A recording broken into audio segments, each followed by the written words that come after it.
and today we are doing top 5 games. And who's top 5? Jason! Hey, Are you okay then?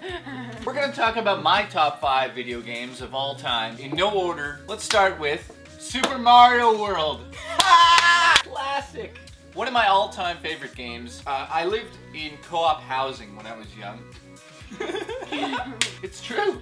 You didn't know that? No, I know. Oh, here we go. But this is top 5 quick. You Not gotta top 5, I'm going to tell my life story today. I'm going to tell a life story right now. You're going to make our viewers cry. I grew up poor, and my mother got me a Super Nintendo, and it came with Super Mario World. That game changed my life. I went from doing nothing to playing Super Mario World overnight. Then to rubbing off when you hit puberty.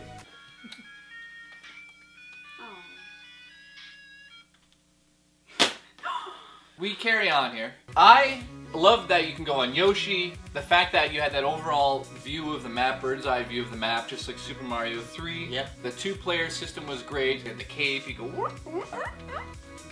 That's how Mike rubs one. I like the pressure. Now, moving along, GoldenEye. You can't deny the fact that GoldenEye was a huge success back in the day. Brought it to a new level. Yeah, because Nintendo 64 was just like... I never played it. Nintendo 64 was just like, yeah. Mario Kart, GoldenEye, and Mario 64. When Mario 64 came out, we were at Toys R Us and we were looking at the screen like, I don't know. yeah, GoldenEye. GoldenEye, I paid $90. I saved up money for that bad boy back in the day, and Mike and I used to play that game like no tomorrow. And what did we do in Halston High School? Ba-ba-ba-ba! Yep. Slappers? Yep. That's the best shit. I love playing on slappers.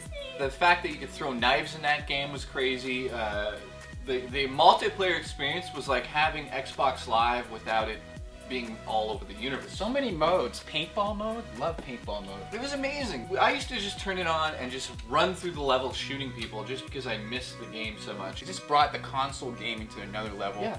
They really outdid themselves Rare. So moving along on the list, another game for Super Nintendo. This is Legend of Zelda, A Link to the Past. Oh my god.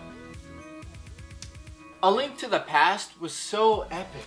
Oh god, it hurts to think of all of the modes. I mean, yeah, detail they put into this game. So you're never gonna feel like you're going to the same area twice. And then halfway through the game, the whole map that they've designed perfectly changes. And now you're in the underworld and you have to go to the same castles sometimes they're different. It's such an adventure game. I can't say enough about it. And you have all these items. It was really like a remake of the original Zelda. It's probably the best Zelda game I've ever played. My next game on the list, believe it or not, for PC, because I played at this poor fuck's house. IBM Aptiva. Tribes. This game was the first game that I have ever experienced where you have these massive ships. Does this sound familiar of a game coming out? Huge ships that go up in the air.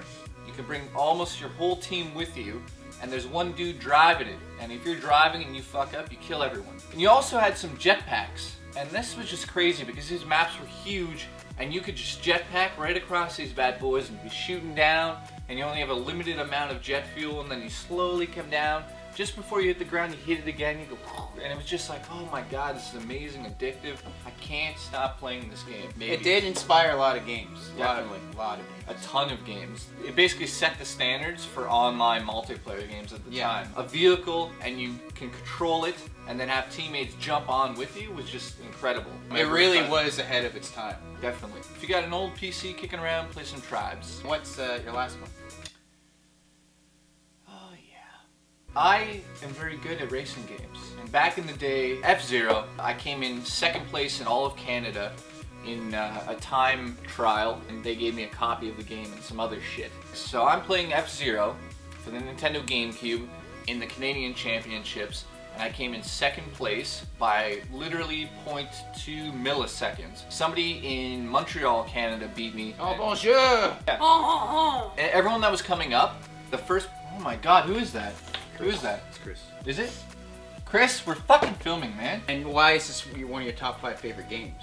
Well, FZero across the board, one of my top 5 games is because back in the day when racing games came out, it was really the first one that had the sense of speed. It also had that comic book feeling. You know, they have those simple little stories in the Super Nintendo version, outlaws who are racing in the F-Zero cars, and it was just like watching a comic book live, beating and finding out the end story to your character. That was your top 5 favorite games. We'd love to hear what your top 5 favorite games are, so comment below and tell us. This is a shout out for somebody that we just met on the internet, and he happens to be stalking us because he lives up the road from us. His name is Andy Warski. Andy Warski, and actually, it's basically a thank you video. He actually gave us a shout out. And how many subscribers did we get from him? Like 250? 300, maybe? 300? Amazing. So thank you very much, Andy. You didn't need to do that, but we'll accept it. We love that you did that. If you guys like offensive humor, check out his channel. If you like bukkake, go check his channel out. And Kat has something to say to him. So lovely. Yes, you'd bang me. Thank God. I was worried. Two things. One, I was only saying that I liked the battle system. Not that Final Fantasy 12 was the best game or anything like that. I agree. Story, not so good. But the battle system was great. And like I said in our review, I hate all the fucking taking the long time with the showing of the show, the this leaving and of the the that. battle. Oh my God. Also, Oh my God! no, you are wrong. You cannot just set it automatically so it goes, unless you're playing like little baby animals or something in the game. If you're actually playing a boss battle or any guy who's relatively higher than you in level, you need to be on top of things. Yes, you can program things that are smart, like if my person's HP drops below blah blah blah, heal him, do a curing spell. Obviously, you can do stuff like that, but there is no way in hell that you could set enough things on there automatically that you could actually win if you were playing against harder things that would make you level up sooner.